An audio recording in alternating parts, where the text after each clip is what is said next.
Mfundisi. Zizi. Ncombo. Ubafana Khumalo says he's waiting to be let in, Mfundisi Stemel. Okay, we're sorting that out. Okay.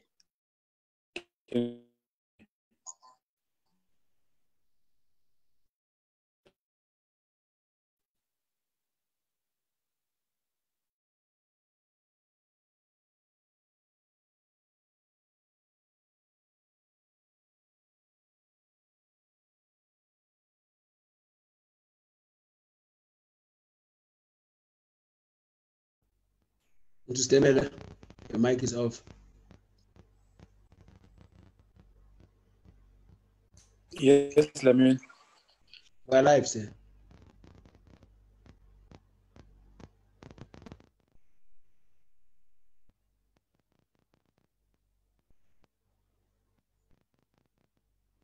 Stemela, please lead us. Good evening, friends, brothers and sisters in the Lord. I greet you in the wonderful name of our Lord and Savior, Jesus Christ. We welcome you once again to this platform of Wesley Guild SA. Today, we will be talking about the cost of my silence in relation to gender-based violence. We have the General President of the Women's Manyano in the Methodist Church of Southern Africa, Connection Mamukrata Makwengwe, who is also having other panelists this evening for us to be able to discuss the issues of gender-based violence and the cost of our silence. We want to welcome everyone on this platform who is watching us from wherever you're watching. May you please find time to engage us in this very critical and important discussion we're having tonight.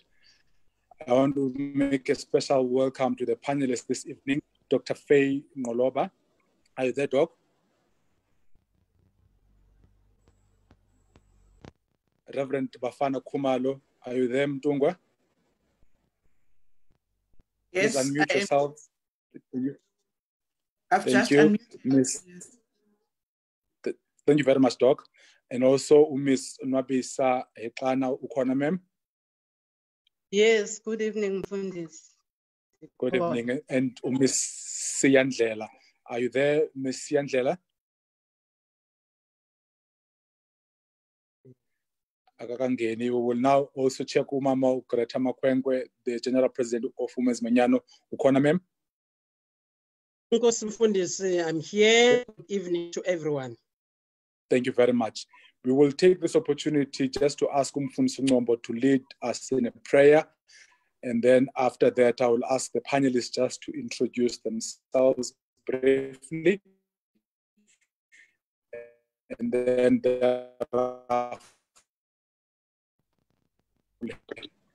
Please lead us. Thank you very much. We will take this opportunity just to ask this prayer. Yes. Zizi. Come, let us pray. Thixo nguyisendonyana nomoya ingcwele isewe Nkosi yethu nguYesu Kristu mthandi wenkoliswano bomi bethu bukhona ngokwazi wena nangalo mzuzu Nkosi emva kwemini sisakuvuma ukuba unguThixo sithi Nkosi omnye onjengawe onowulinganiswa nawe akekho ufanele Nkosi ukubongwa ingako somandla ikerubim neserafim zimemeza kuwe zisithi uyingcwele uyingcwele uyingcwele Yehova Thixo emikhosi izulu lonke nomhlaba lizele buqaqawuli bakho. Even at this time, Lord, we glorify you, we magnify your holy name. Lord, as we gather again this evening to deal, Lord, with the most critical and sensitive topic that have destroyed many people's lives, moya ngcwele.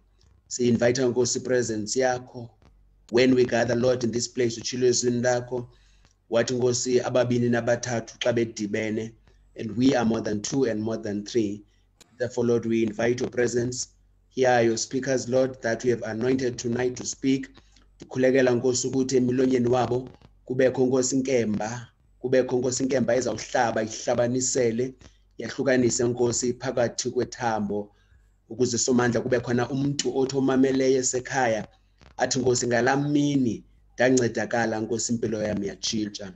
Sisikelele ke somandla usingcwalise usithamsanqelise ngegama lakho elinamandla lenkosi yethu uYesu Kristu. Amen.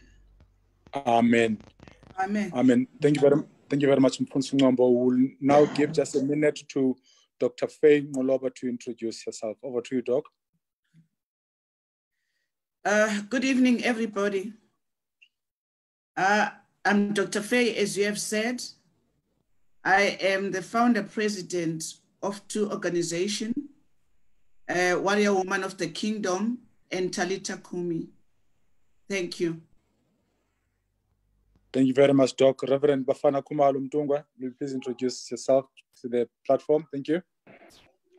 Good evening, colleagues, and my name is Bafana Khumalo. I'm with Sonke Gender Justice, but also a minister in the Lutheran Church.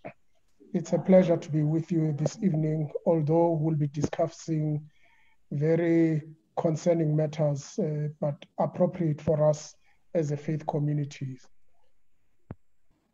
Thank you, Mtungo. Miss Nobisa Ekana, just please introduce yourself, ma'am.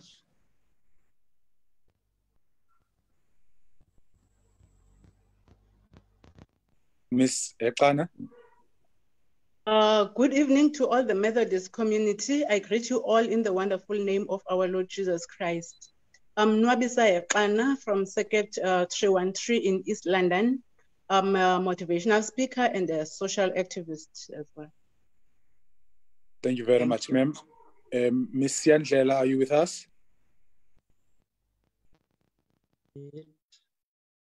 Please introduce yourself, ma'am.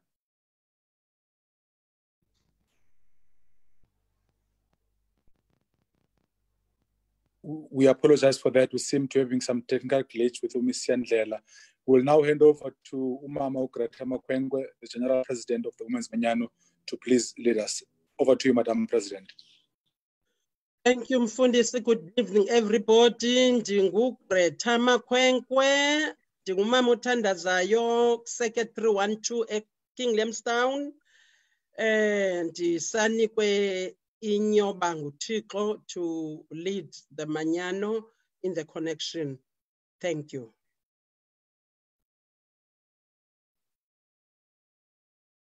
Thank you very much, ma'am. Without wasting much time, we will now hand over to you to lead us this evening. Is Miss Yandlela online?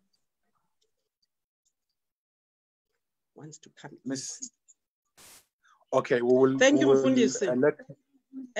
This evening, Mfundisi Ngombe is requesting to be let in. This evening, Mfundisi, as I was requested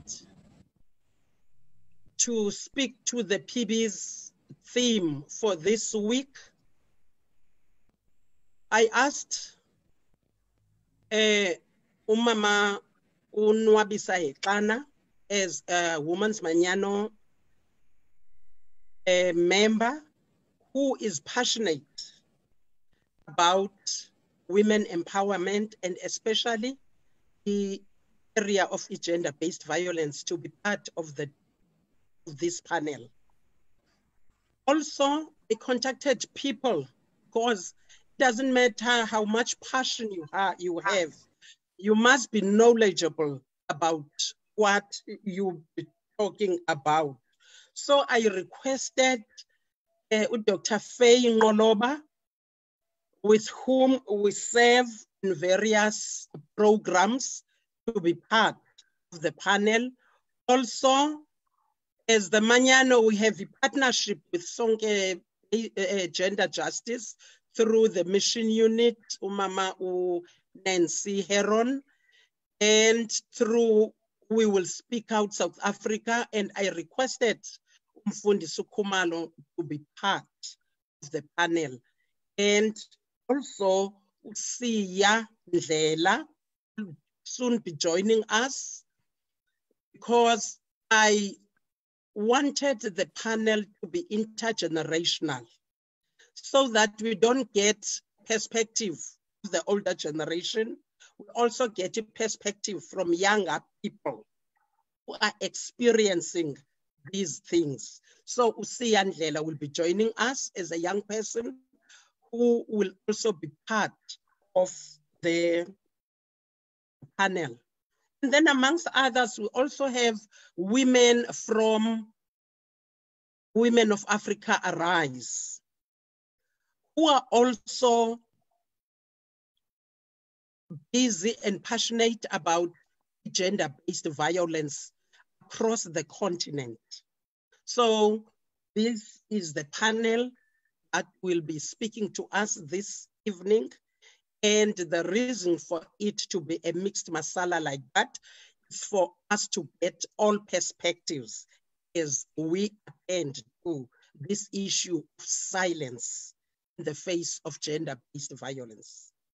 Thank you, Mfundisi Stemele, over to you. Thank you very much, Mama GP, on that note. And indeed, it is a very important discussion that we're having this evening, as you have mentioned, and we appreciate the other stakeholders and partners that are part of this evening's discussion.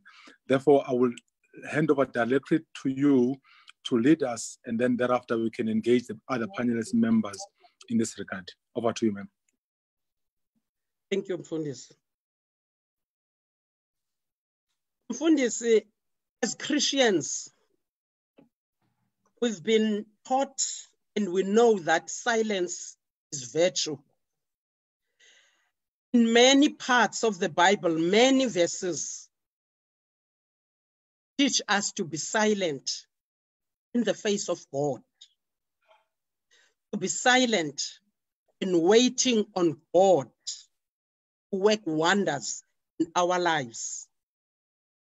But unfortunately, as Christians, we keep quiet even when God wants us to talk. We keep quiet even when God wants us to raise our voices. And we will all agree that silence never saved anybody. The people who decided to follow Jesus and to take up the cross did that because there was a voice calling.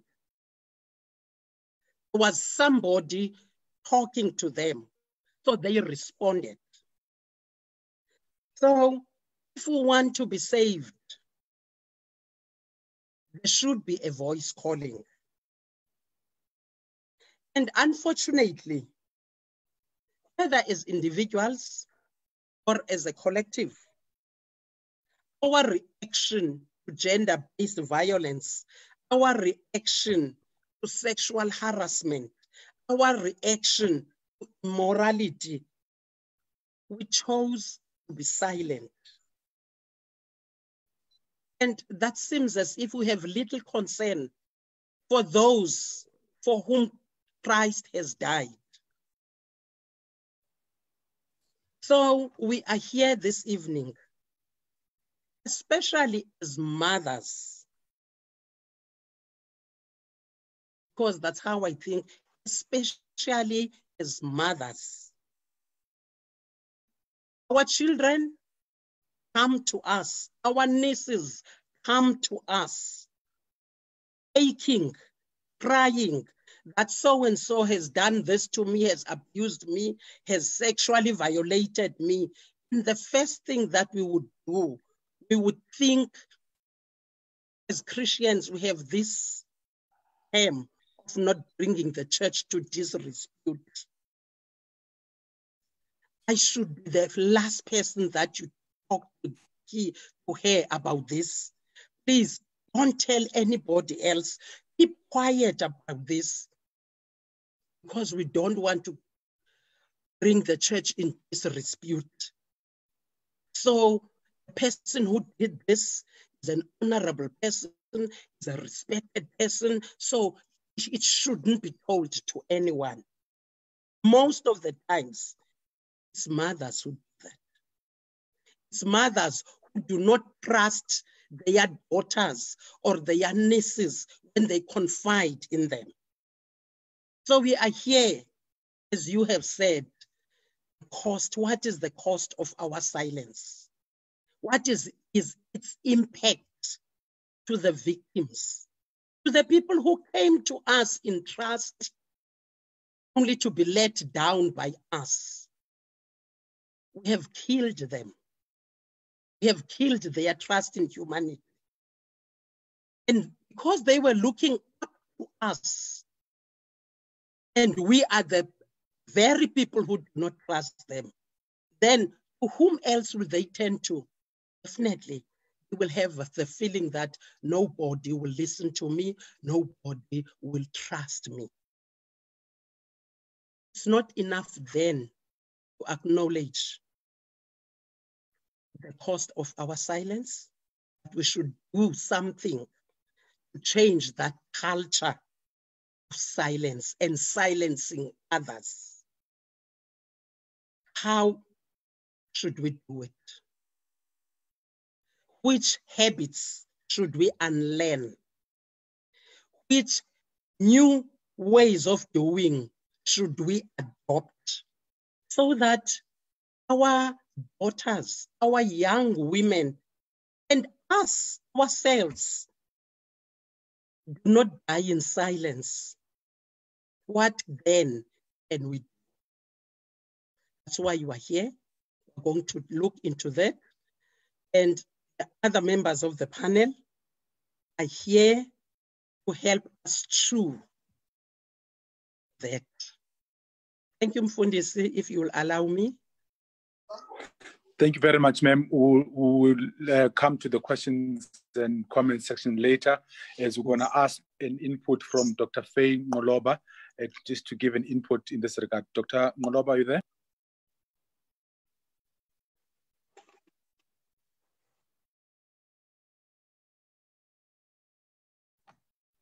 Thank you very much. Let me first thank the invite. There's something that is so good, which is more good than being a warrior and a soldier in one. Once the bell rings, you know exactly what to do. As I grew up in the rural areas of Tsolo, there used to be the times when the men would stand outside and say, "Ew." And then you would see people getting out of the house rushingly, and you don't even know why. So I am here because of that call that says, "Ew." Silence, silence, silence. Silence has killed a lot of things, more especially in the church. I heard UGP saying that we have been taught to keep quiet. Yes, I may understand from the yesteryear type of concept, perhaps, though it was not a good one. As we go along or hop along, we have realized that keeping quiet about stuff and things is destroying almost everything. I've been looking at the story of Amnon and Tamar very closely. After I've been told, I think yesterday, after I've known that I've got to participate here, I kept on searching in my soul, silence, silence. What has been noticed as I'm getting to Tamar and Amnon is that the only thing that actually kill the victims is that silence. It is even worse when somebody is being silenced, either by the people of the church, either by the family. That one is a killer. And then there would come misbehaviors or some sort of traits out of the character of a person, and people do not know that the person is actually dying inside. I, being an extrovert, I don't understand why people should keep quiet. I really don't. Because when the healing comes from the speaking, talking about this thing from time to time, I think it starts at the battlefield. I have watched closely at the battlefield of Amnon and Tamar. Amnon is coming there, even behaving. They say the adjective that they use there is haggard. You know, he was so haggard. into making sure that he's going to plan this plan. He's playing sick. And he knew that as an heir, he's going to be asked, what's wrong with you? And then the cousin is coming, what's wrong? It looks like you don't eat, whatever. And then he says, amen, I've got this thing. He knew it that it's done something very impossible, that he could actually enter the cousin. And as usual, when somebody wants to do something, he knows who to plot with. If it's a good thing, you will see when somebody consults you. If it's a bad thing, when somebody consults you, it means that he thinks that you can fit into the bad things. And she got that advice from that guy. Keeping quiet, silently sitting there, instructing his own father to go and tell Tamar to come and knead. He knew that Tamar can cook beautiful food. As she is kneading the dough there, this man is looking at him silently, waiting for attacking. Silence. He's waiting to attack, and Tamar is noticing nothing. And immediately, when he caught Tamar and did whatever he did, the sound that came out of their mouths, both of them was so bitter. There was a cry. The Bible says that Tamar cried very loud. And immediately, evil words came out of Amnon. After he asked that those people must be chased away. And now he's asking them to chase away Tamar because now the heat has ended. But Tamar didn't keep quiet. He ran crying out loud straight to Absalom. And when he got to him, he talked. What happened after she talked?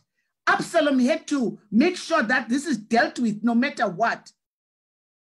And at a certain stage, they had to both now keep quiet.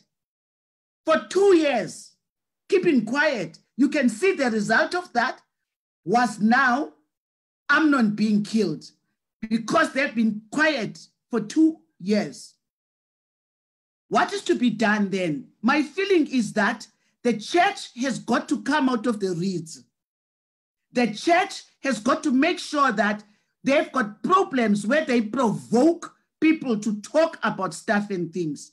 But the church has got to be very brilliant and ask for wisdom how to deal with these things, because the same pastors or reverends or ministers that the people open to are the very people that again want to fornicate with the same children. We must remember, this is a demon. This is a very highly demonic monster. Even the soul ties that it lives onto the victim, they stick forever. Somebody who has been raped at 7 years will tell you about that at 42 and say that I can still hear him breathing on top of myself. Hetty Brits is one of my other examples. Hetty Brits never kept quiet.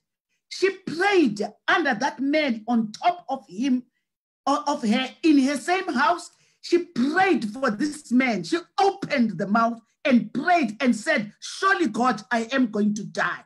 But can you please make sure that when this man on top of me dies, he must not die without knowing you. And that happened. That's the power of speaking out. When you keep quiet, it makes you more ashamed. And you must avoid, we must encourage these children or whoever is a victim to not to stay alone in confined spaces, because he starts now thinking this thing starts digging on him. The collaborations that we are doing and the programs that we have started are a very good initiative, because now we are starting to make this surely something that is being talked about.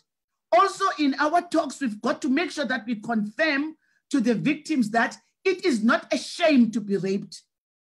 It is not, you know, they become guilty. We must make sure that we counsel them out of the guilt that you would have never done otherwise.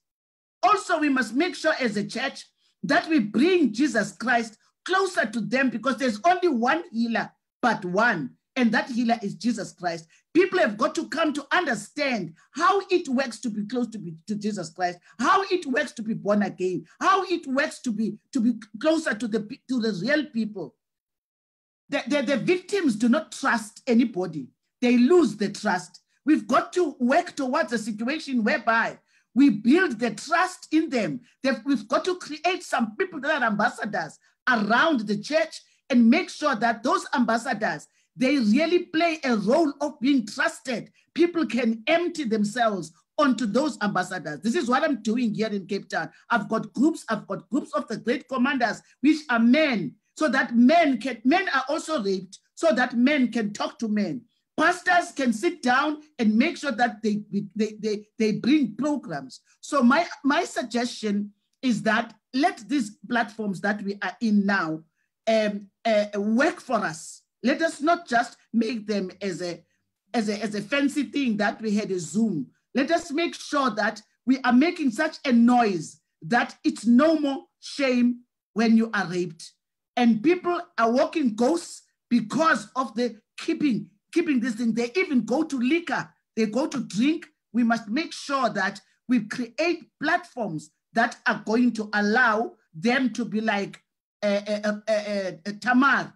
They must make a noise about it so that there could be solutions. That is my input, and that is my few minutes that have been given to me. That let's take example out of Tamar, that to open your mouth, let us take an example from Hetty Prince. Let us put Jesus Christ at the center of everything that we are doing. Churches must just transform altogether. There must be new programs and desks about breaking the silence. Thank you very much.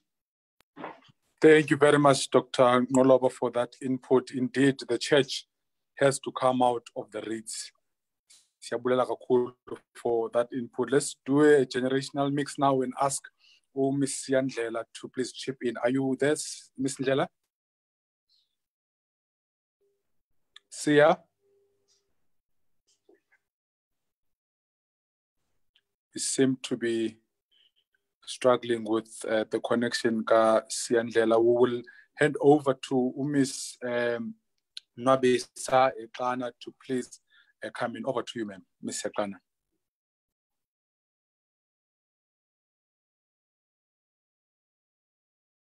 Hello, can you hear me? Nwabisa. Over to you. Please unmute yourself. Please unmute, Ms. Eklana. Please unmute.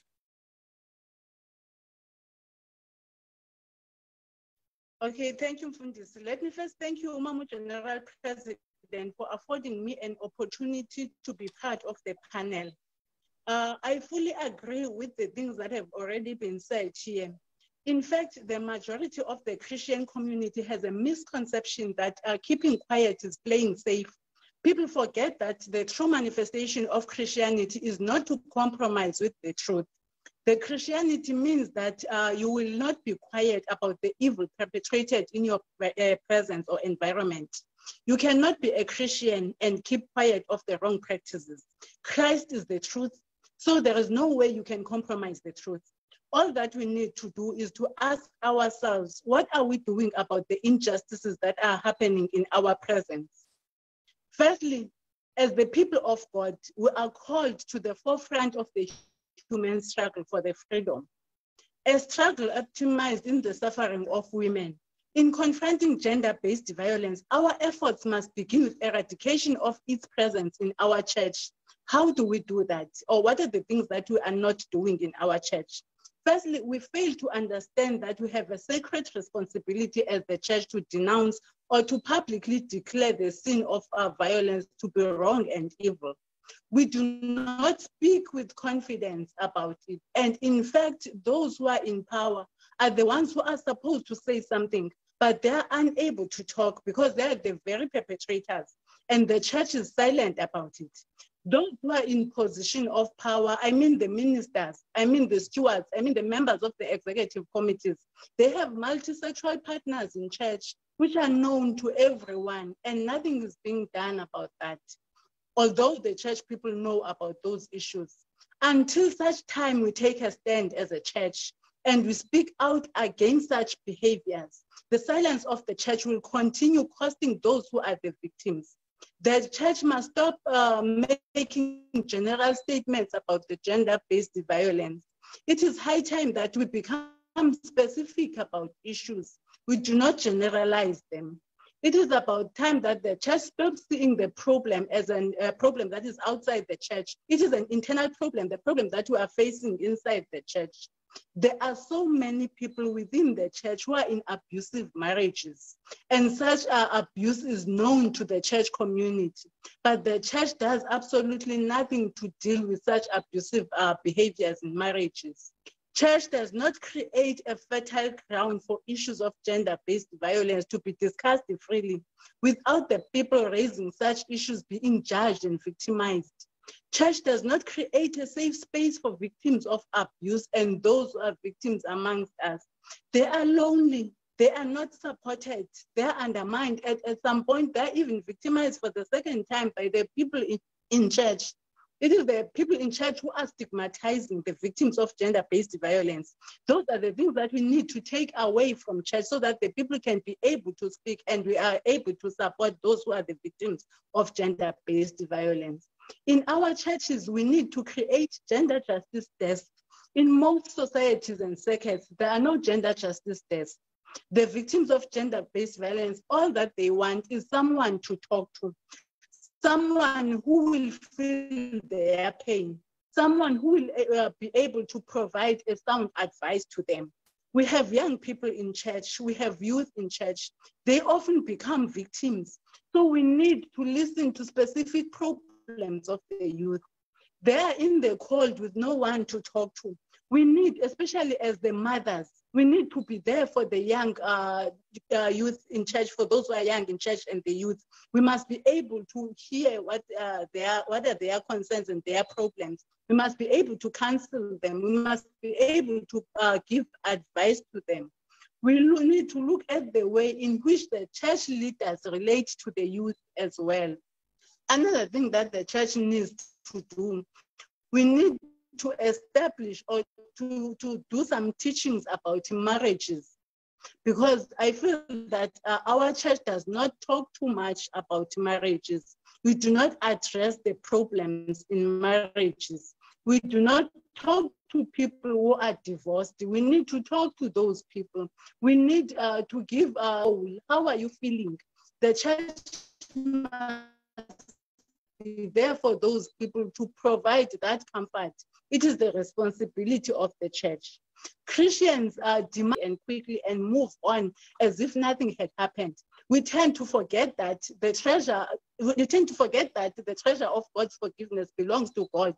Forcing people to forgive may actually subvert healing and accountability. Why are we keeping silent? Why do we keep on silent? Church, it includes the survivors, it includes the bystanders, it includes the perpetrators. Gender-based violence affects each of them differently. Those who are in power are the main perpetrators. Some of those perpetrators are our relatives. They are our friends. They are the friends of those who are in decision-making position. Therefore, the church keeps on protecting them and unable to take a stand against them. We now want to protect the status of the perpetrators, not of those who have been victimized. And another thing as the community of the church that we need to do away with, we must stop being too judgmental, because church people are too judgmental, and anyone who can raise an issue of violence or that he or she has been violated in church, raising an alarm, that person will be blamed by the church people. They will judge that person and look at that person as the person who is doing something that is wrong. We need to be accommodative to some in order to speak out against gender-based violence. Firstly, we need to understand that church is an expression of body of Christ. It only laments gender-based violence and it condemns it. It is the responsibility of the church to commit itself to many steps and forms of healing required. We are called by God to create a change in various expressions of the church and collaboration with other partners. We are called to foster the change within the social and public spheres. Church has to provide care and has to preach a clear message that God says no to violence inflicted by men on women and children. The church needs to first recognize, name, and root out the violence and its sources wherever it happens. Ensure the care and create safe communities that foster healing. The survivors of violence often need expert care and pastoral care. The perpetrators as well, they need expert professional intervention and accountability. Church need to provide education. People must be educated about issues of gender-based violence. Education is fundamental to creating a safe and caring communities. It contributes to prevention of gender-based violence. Create accountability. Less care. Care must be linked to clear accountability. Those who inflict pain through gender-based violence, even while being cared for, by the power of the Holy Spirit, we are connected to the pain and the fear of others in the body of Christ. The church must accompany and journey with the victims of violence and remind them that nothing shall separate from the grace and the healing of Jesus Christ, not even the one who hurts them. Thank you, Mfundisi. Thank you very much, Mr. Dana, for that input. Indeed, the silence of the church will continue to hurt the victims. Thank you so much for your input. We are struggling to get connected to Usiya Ndlela, and we will move ahead. Maybe before we end the session, she will be connected. But now we'll hand over to Reverend Bafana Khumalo to make his input. Mtungwa. Thank you very much, Mfundisi Stemela. And as an adopted child of the Methodist Church this evening, I'm glad to be with such great women who are speaking truth to power on issues that are seldom spoken about openly in the church. So as I congratulate you as the Methodist Church for taking this bold step to open a platform for this conversation, I do think that we obviously need to also take to heart the issues that have been raised here by the fellow panelists before me. I was fascinated by your topic for today, Ma'am Greta, when you asked me to come and speak, because the theme for me is very fascinating. You know, language is important. How you read language and interpret can either be positive or negative. The term, the phrase, silent is consent, can be used to oppress or to liberate. Oppress in the sense that there's the notion, at least in the English language, that when you are silent, when something is happening, it means you are consenting. That could mean if someone, for instance, is harassing you and you are silent, you are not saying anything, therefore you are consenting. And this is a problematic view, of course, and a lot of perpetrators will argue this. If you sit in the courts and listen to rape cases, men will say, no, but she said nothing.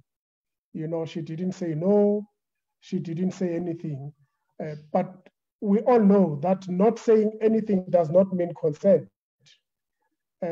But as we also know, silent means consent in the context of the church, and it's an appropriate statement because indeed, the silence of the leadership of our churches on issues of gender-based violence, it is quite concerning, because the fact that we see women being sexually harassed in our churches almost day in and day out, and yet there's no voice being raised by the church, it can only mean that the leaders are consenting to what they see happening and therefore continuing the oppression.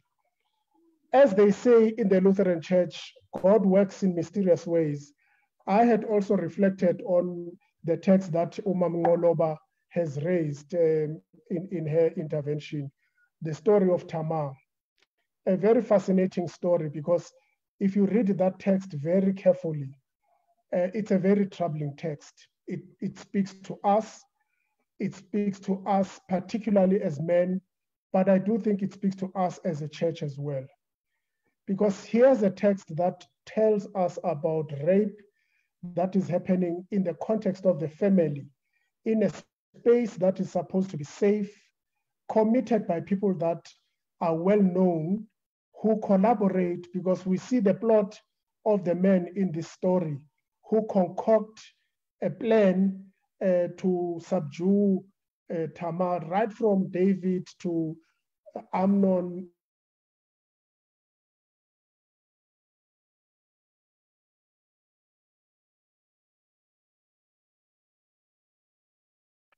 Mtungwa, you are frozen there. Can you just move a bit? Can everybody else hear me? Yes, we can hear you, Mfundisi. It seems like Mfundisi Khumalo is frozen. He's Let's muted. just try and... Sorry, I'm back. There was a problem with the network. Okay, Yes, okay, you can continue, Mtungwa. Thank you. Yes, I'm saying when you read that text very carefully, you know, there's this conspiracy. Tamar gets raped by the brother. Yeah. And when Absalom is told, she actually instructs her, my sister, don't tell anyone. Keep quiet about this. When the father, David, the king, is told, he reacts in an unfatherly manner. All you read actually in the text is that he got angry. And that's it. He did nothing, you know. So in a sense, there was this collaboration by all these men to rape Tamar. Tamar spoke, but spoke in a way that was so loud that nobody could miss her voice. After the rape, you'll recall, Tamar gets out of that room after she has been kicked out by the brother, and she tears her robe, which is a very significant act in Israel at the time.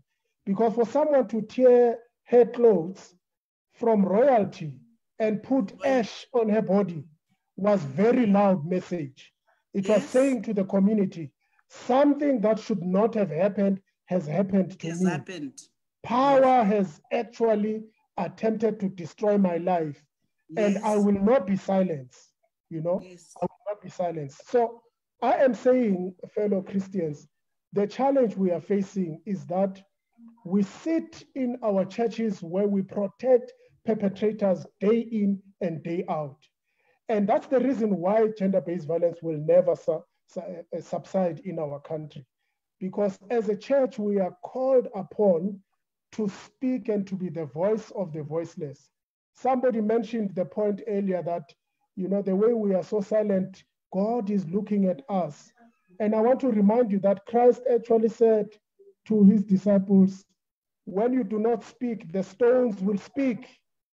You know, when you keep quiet in the face of calamity and abuse, stones will speak and people will turn against these institutions that remain silent. I want to cite two examples in the Methodist Church because I thought I should be coming much more closer to you. And this is not a point to disparage you, but to make the point, because gender-based violence is prevalent in all our churches. Let's not fool ourselves about that. There is a case of young women in Mamelodi who were harassed by church stewards, you know, who were touching them and passing unsavory remarks. And this was a continuous thing that was happening in this circuit. And when these women started speaking out, what did the church do? You know, some of the members of the church, I'm afraid, started pointing fingers at these young women. You know, yes, these young women, how do they wear? You know, they wear short skirts and blah, blah, blah, you know, excusing perpetrators, you know, as if there's something wrong with the way people wear, which justifies that they should be harassed and be sexually abused. And I think if we need to move away from this notion of blaming the victims and survivors of gender-based violence as if they are bringing these things upon themselves. Jesus Christ has a lesson for us in the Gospels. Jesus says, if you have a problem with your eye because it looks where it should not look, take it out. If you have a problem with your hand that it likes to touch where it should not touch, cut it.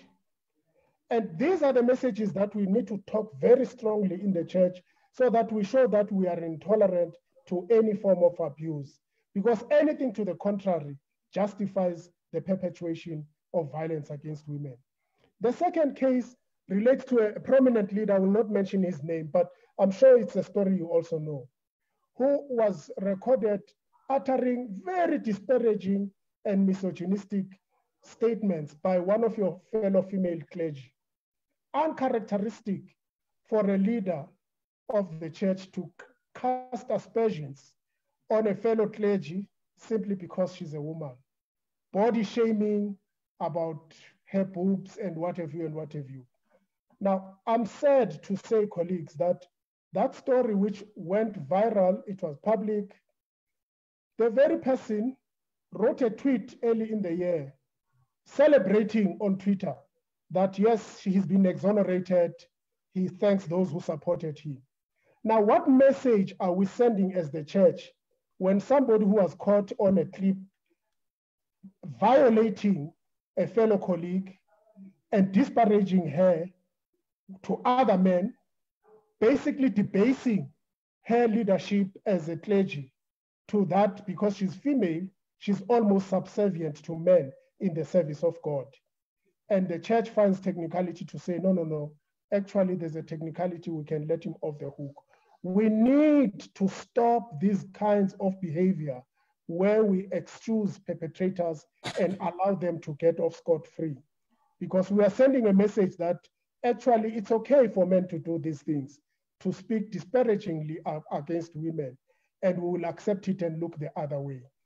Now, I want to challenge you and say, colleagues, we need to say, how do we as the church react to what we see in our society today, both in the public space, but also in the church?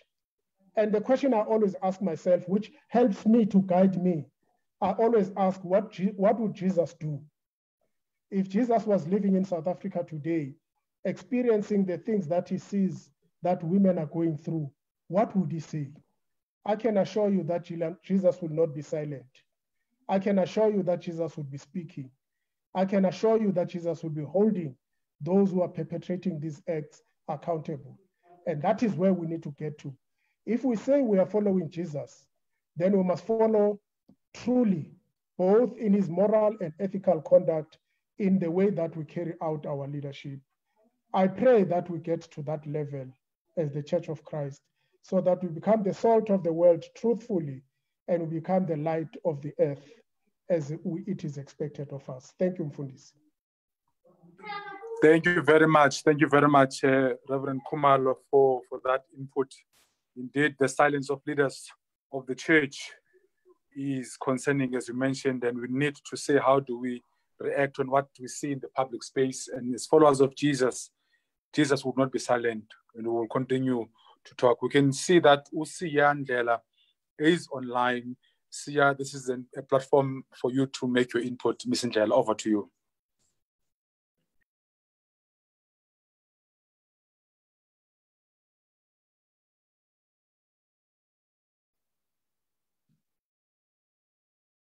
Siya, please unmute yourself and make your input. I can see that you're online. Will you please unmute and make your input? Ms. Ndlela?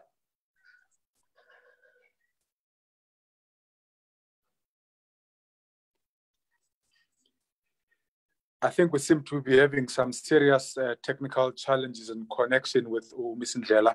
It is just unfortunate because Umamo GP did indeed try to make a generational mix so that we can have a young person speaking on this platform.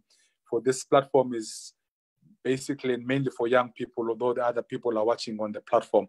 We will just now go quickly to our Facebook Live page to see what are there any comments or questions that the panelists can be able to pick up. But I must say that we have raised some very pertinent issues from all the panel members, and people on the Wesley Guild SA platform agree that the church must have platforms for where issues like this are addressed and not be silent. Ucho Ulebukhang Munakwena, and also Uvuyokazi Mdingi says, let's break the silence. Every mouth in our pulpits we should be served the word of God that will address the issue of GBV and breaking the silence. Umfundisi Nyembezi says this is one of the sins of omissions,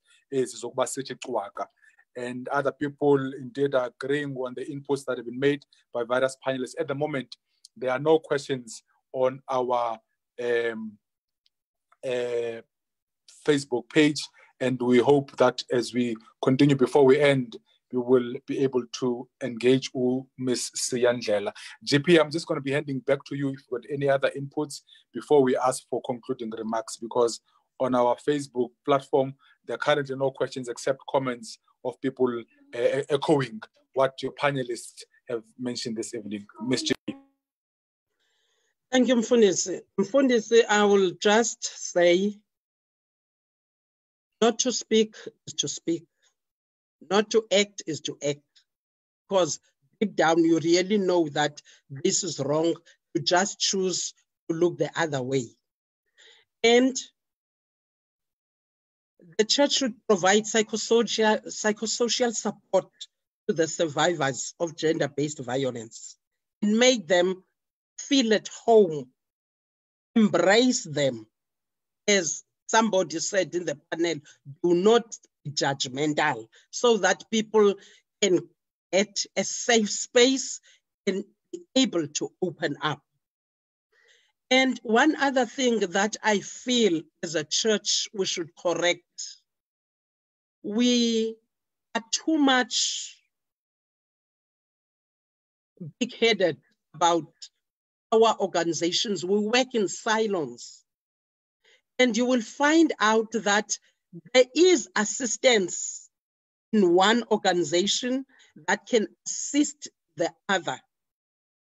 If we could pool our resources and work together, for example, referring to the psychosocial support that should be given to survivors of gender-based violence, Women's Manyano has a wellness desk.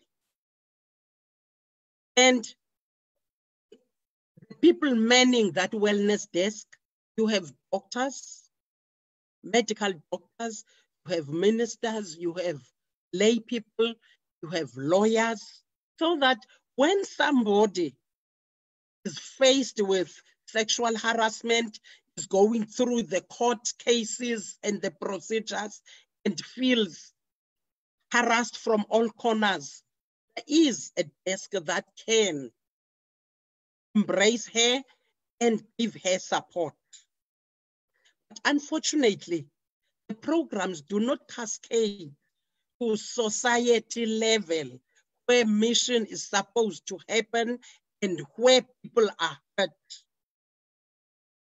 Those who attend the events keep these things to themselves.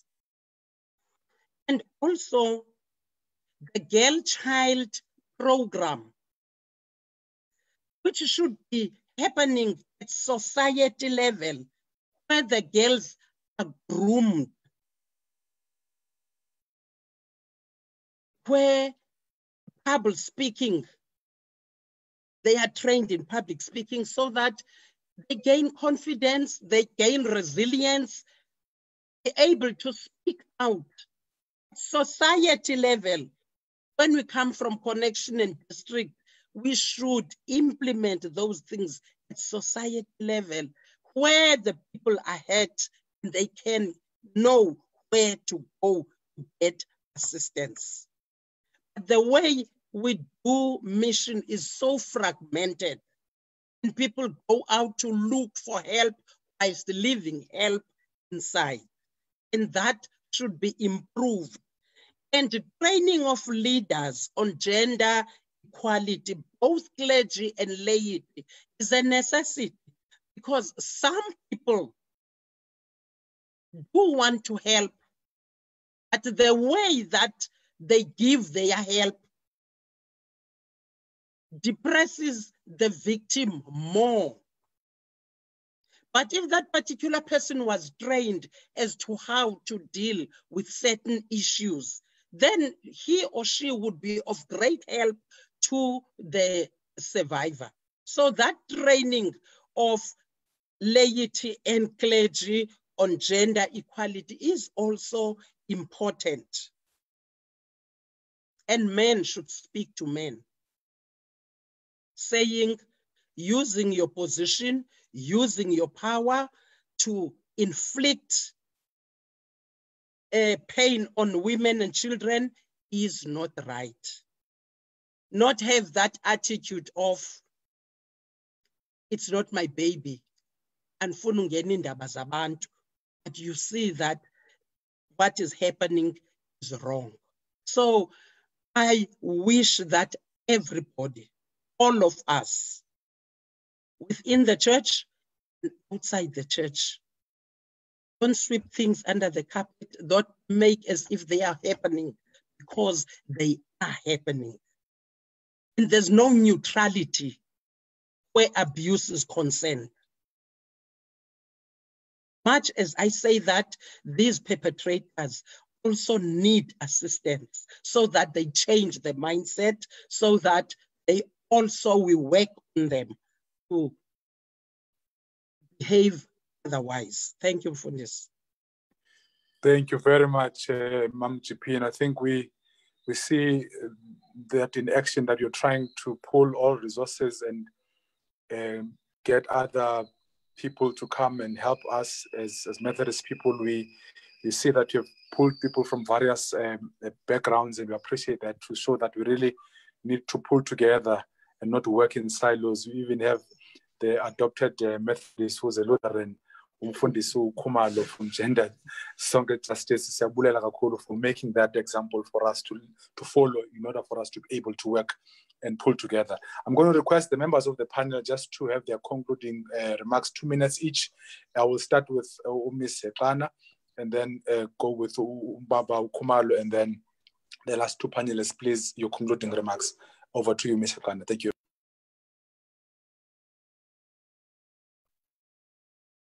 Please unmute.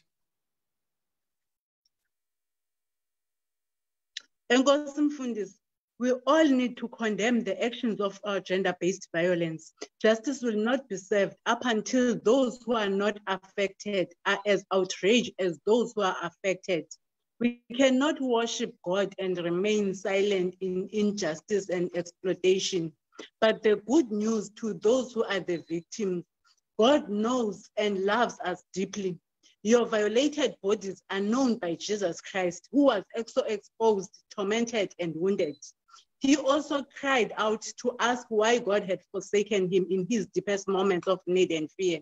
To those who are victims, you are fully beloved.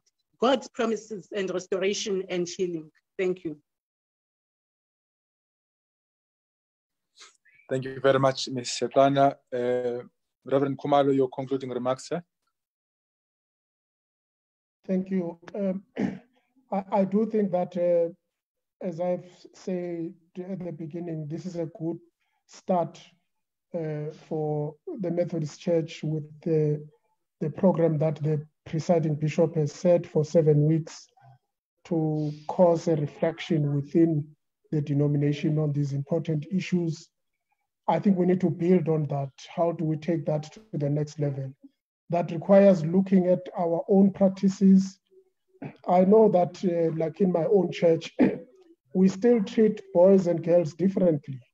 You know, in the issue of teenage pregnancies, for instance, the major burden is on the young women, because we can see this big tummy, we condemn them, we stigmatize them, but we never hold the boys or the men who impregnate them to the same standards. And so these kinds of behaviors, because I think sometimes we think of violence as just being physical. Violence is also psychological, it's also emotional. And we need, I think, as the church, to create a space where all of God's children can feel that they are at home. For those that are straying and are perpetrators, they know that we call them to turn from their evil ways and let them be embraced as they turn from this evil and become human as God expects them to be. And we need to, therefore, as we do this, remember that God is a God who always takes sides on those that are downtrodden and those that are marginalized. and we need to speak out and not look the other way. And it's through our voices that we will make a difference.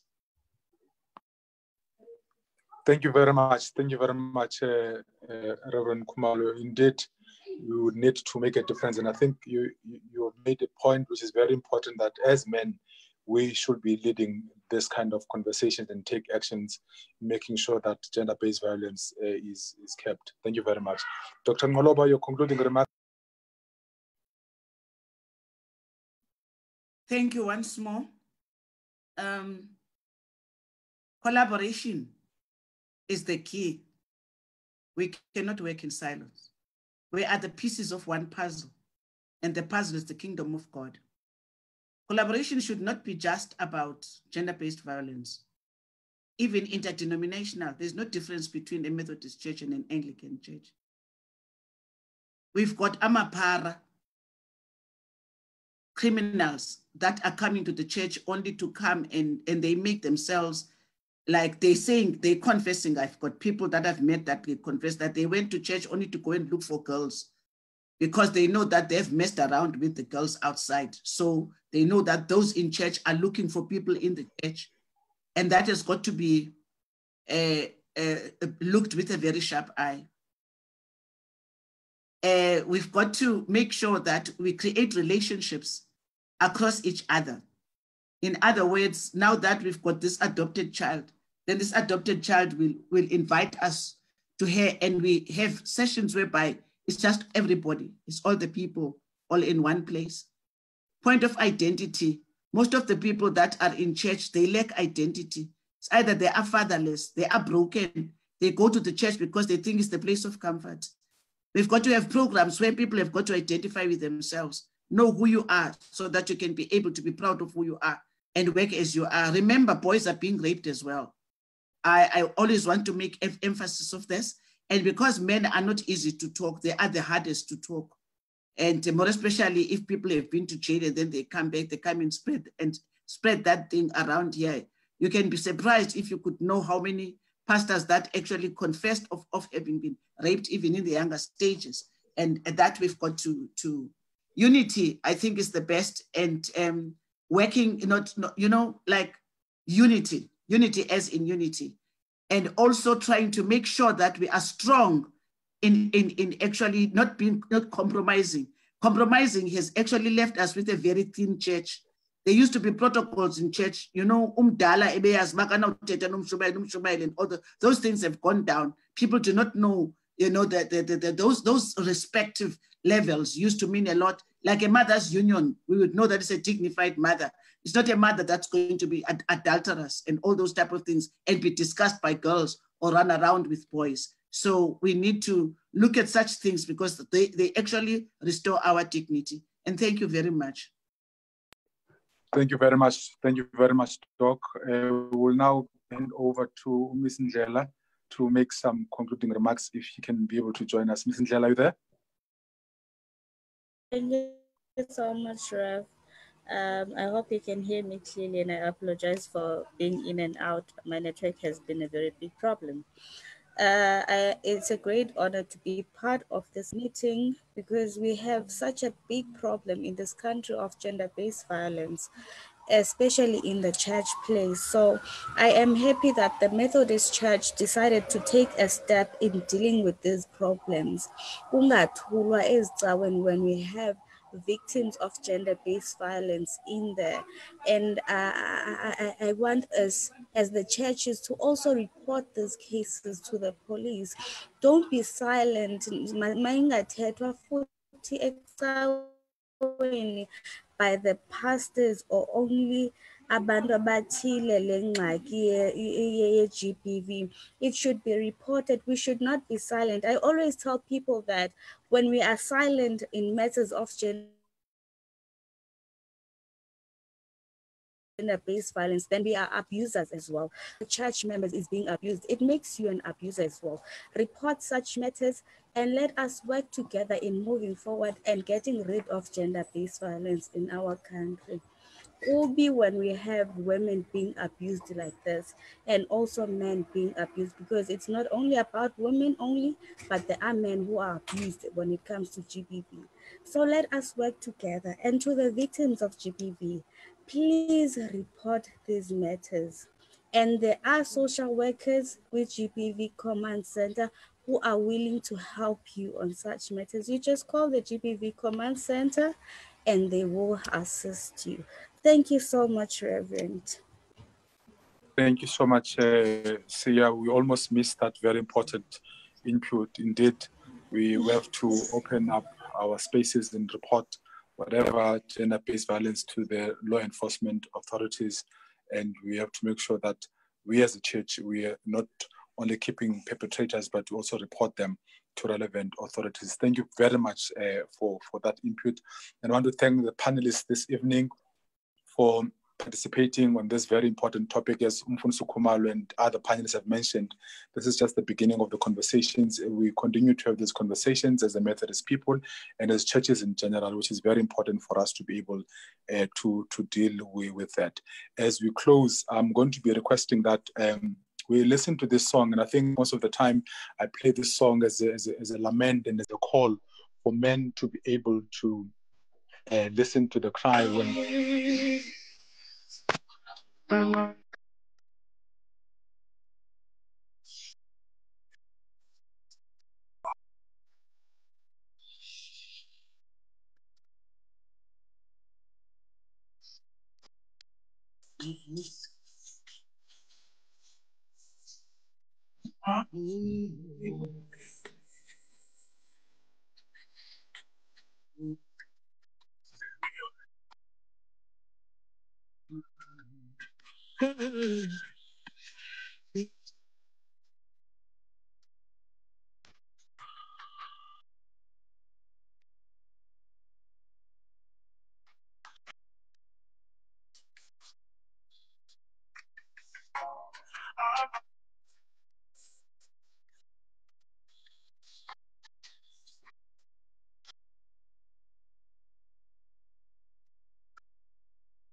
Indeed, siyabulela to this platform as you close. We want to ask Amadoda to listen to the cries of women and children out there.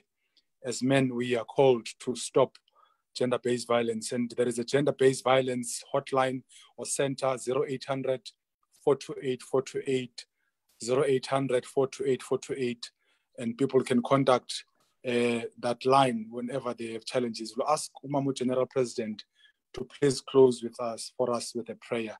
Mama Makwengwe, sicela usivalele ngomthando.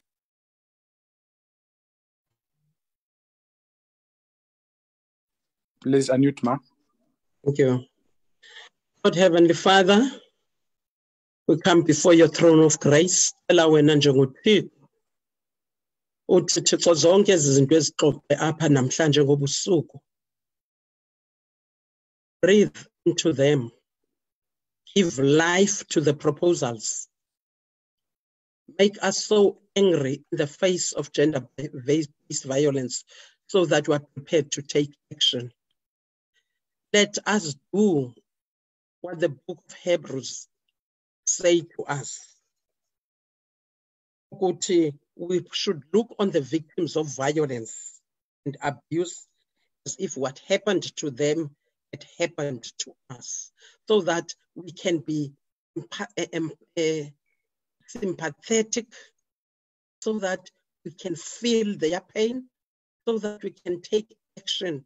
Forgive us, Father, for being complacent and not taking action. Forgive us.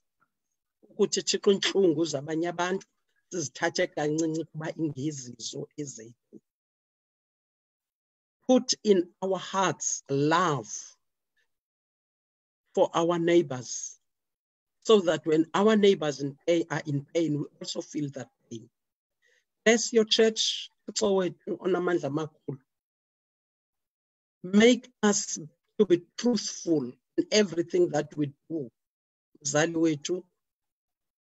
Let our disciplinary hearings, let our pastoral commissions be honest and look at things as they are, not cover up for each other, so that your children can find safe spaces in the church, so that the church can be a sanctuary to all.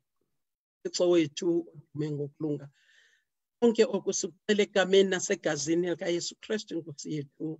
Amen. Amen. Amen. Thank you very much. Thank you very much, Mama GP, and to all the panelists. And just want to, as we end this session this evening, want to introduce one of the co-hosts, because this is a platform of young people. We're just guiding and assisting young people. We had our host, Sister Faka, who will be coming in back next week as soon as this does that right. But we also have a co-host, Ozabanati, moving forward, who will give us our notices. Fumani, please give us notices for the week. Over to you. Good day, everyone. I believe we had a very fruitful session, and Nkosi Kakhulu, Mama Greta, and your panelists, we really appreciate plenty of the points that you made. I believe most of the people who commented were actually in agreeing with you, more than having any questions per se, because we are aware of what is going on. Tomorrow's session, we shall be having, let me just find my notices real quick.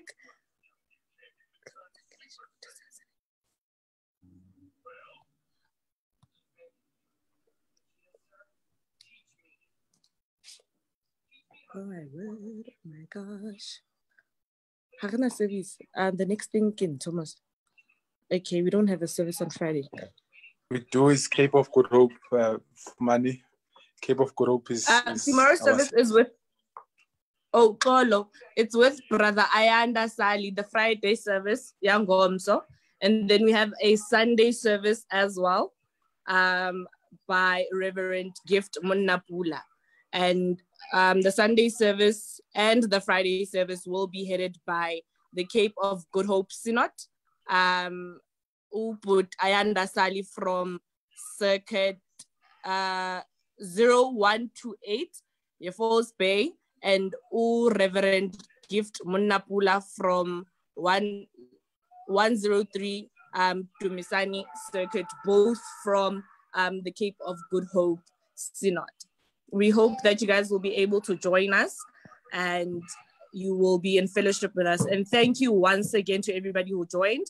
Enkos kakul Mam Greta, Tata Bafana, Mam Faye, Rev, Enkosi for allowing me the opportunity, and back to you.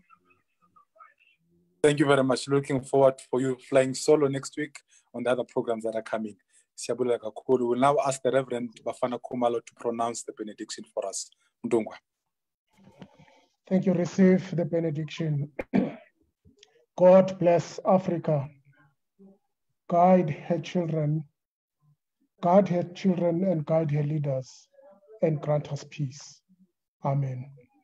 Amen. Amen. Thank you very much. Nisala kahle emakhaya inkosi inibusise. Siyabonga.